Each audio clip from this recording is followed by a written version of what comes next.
Karunagappally republic ദിനാഘോഷം സംഘടിപ്പിച്ചു. Mini civil സ്റ്റേഷനിൽ പതാക ഉയർത്തി. കരുനാഗപ്പള്ളിയിൽ റിപ്പബ്ലിക് ദിനാഘോഷം സംഘടിപ്പിച്ചു. താലൂക്ക് തല റിപ്പബ്ലിക് ദിനാഘോഷം മിനി സിവിൽ സ്റ്റേഷനിൽ നടന്നു.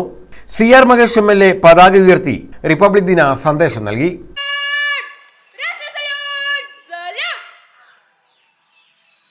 ഒരു പോരാട്ടം നടത്തി നമ്മുടെ രാജ്യം സ്വതന്ത്ര പരമാധികാര രാജ്യമായതിൻ്റെ വാർഷികം നമ്മൾ പുതുക്കുമ്പോൾ ഈ രാജ്യത്തിൻ്റെ സ്വാതന്ത്ര്യ സമരത്തിനു വേണ്ടി മനസ്സിൻ്റെ അകത്തളങ്ങളിൽ സങ്കുചിതമായ സ്വാർത്ഥപരമായ ഒരു താല്പര്യവുമില്ലാതെ പിറന്ന നാടിൻ്റെ മാനം മാത്രം ലക്ഷ്യം വെച്ചുകൊണ്ട് എല്ലാം മറന്ന് സ്വന്തം ജീവനും ജീവിതവും സ്വപ്നങ്ങളും പ്രതീക്ഷകളും എല്ലാം മറന്ന് പോരാട്ടം നടത്തിയ മരണപ്പെട്ടുപോയ രക്തസാക്ഷികളായ ധീരദേശാഭിമാനികളായിട്ടുള്ള മുഴുവൻ പേരെയും അസ്ഥികൾ പൂക്കുന്ന വികാരത്തോടുകൂടി ഈ അവസരത്തിൽ ഓർക്കുകയാണ്. തഹസീൽദാർ സുശീല, ഉദ്യോഗസ്ഥർ, ജനപ്രതിനിധികൾ തുടങ്ങിയവർ പങ്കെടുത്തു.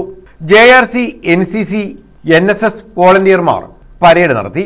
MLA പരേഡിനെ അഭിവാദ്യം ചെയ്തു. News bureau, Karunagappally.